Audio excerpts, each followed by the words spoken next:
House, this fabulous Elizabethan Renaissance home, was built by Edward Philippes, who was a Parliament speaker and involved in the gunpowder plot trial back in the day.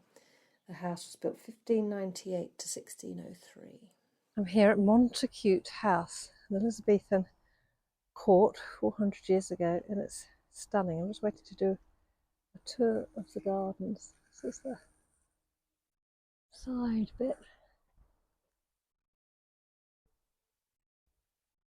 The orangery. And through the gates to the front. It's quite eerie. This place feels very familiar.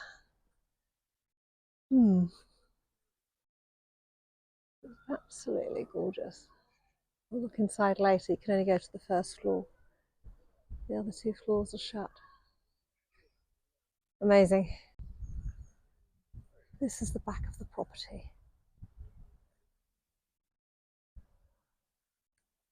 Just beautiful in this courtyard. Well, not a courtyard, it's more than a courtyard. The grounds around the back. And I love these corner little turrets. I wonder what they did in there. Through to the other side. Amazing.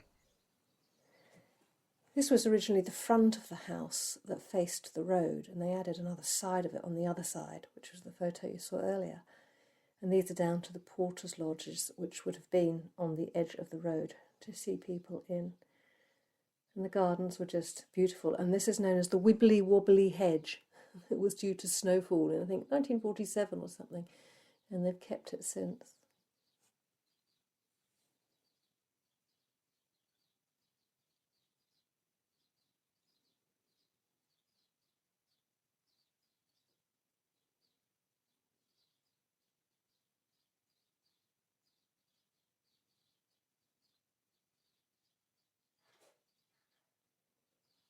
The beautiful drawing rooms that they would have played cards in, the portraits, sitting there of an evening. I loved this tapestry. It was rare for it to be a knight on a horse. Gosh, it was about it was before, it was an antique when Henry VIII was on the throne. It was amazing to see. And then I went to Barrington Court. There were two houses on this site that had been rescued from being almost derelict in the 1920s by Mr. Lyle of Tate and Lyle's fame, and the stables out to the back. It was, again, beautiful grounds, and the gardens were lovely. We couldn't really go into the houses. They're having maintenance work done. But it's just the vernacular. Just love it. This is Barrington Court. There's two houses here. The Lyles built. Or lived in, I should say. Lots of beautiful gardens and farmland.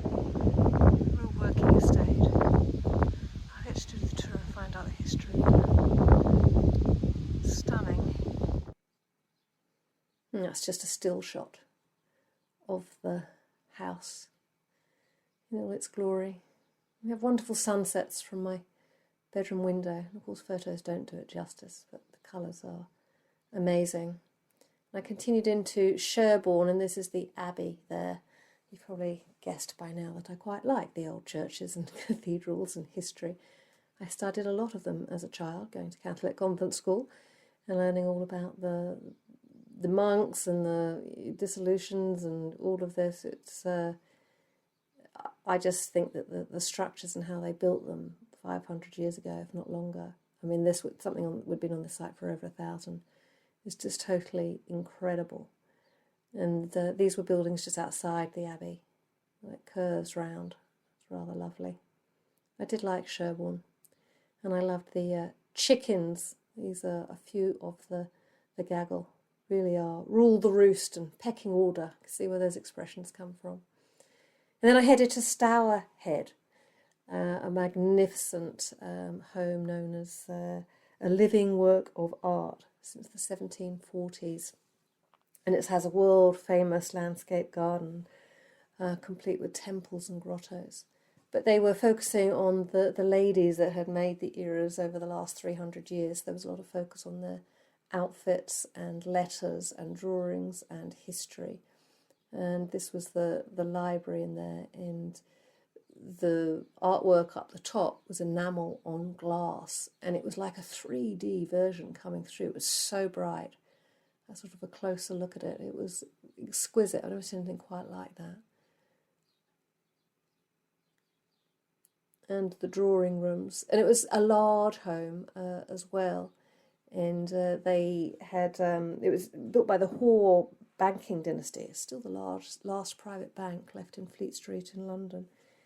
And they'd done a whole load of renovations, and in the central part of the building was gutted by fire, and they managed to save a whole load of pictures. But yeah, they had to take all the time to restore, but magnificent pieces of furniture. And then this famous artwork of Penelope and Eurysleia, if I'm saying it right. It returned to Stourhead 140 years after it went, and they won it in a winning bid at an auction back and brought it home, which was rather great. And the artwork of Kaufmann, a lady called Kaufmann, was made famous there. And these are out to the grounds. The lake is so big, it took me about an hour to walk around the periphery, or down from the house and around the periphery, and say temples of Apollo and Zeus, and it was just beautiful. And it just was not crowded. Like all the places, I've been so blessed to have the space to really immerse in it and enjoy the scenery. And grottos were quite famous in the Italian Renaissance to keep out of the summer sun, and they had a couple on the way round. They were rather lovely with water in there. Neptune sitting there. They were a lot cooler. It was great. The Pantheon in the grounds of Stourhead. Magnificent statues.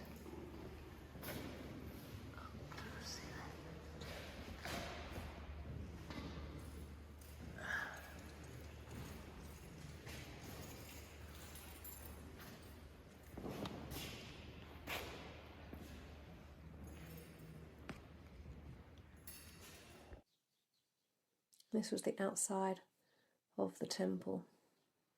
Imagine having that in your backyard. Again, from the other side of the lake, it just sort of went on and on. You may recognise it from various film sets. I know that I did.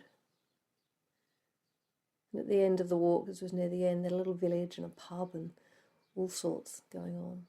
And this was a beautiful little town village called Castle Cary. And I loved the high street, and I found this shop called Somerset Wine Company. I had rather a nice time in there, talking to the manager and discussing all things wine.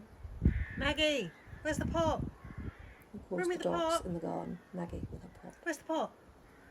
Maggie. Maggie. Bring me the pot. Come on, bring me the pot. Bring it here. Bring it here. Come here. Come on. Bring me the pot. Good girl. Come on. Bring me the pot. Bring me the pot. Where is it? Where's the pot?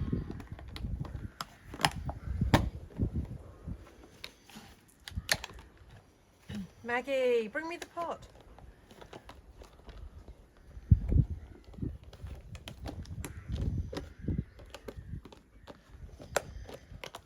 Maggie, bring me the pot. Bring it here. Maggie. I'm so sorry.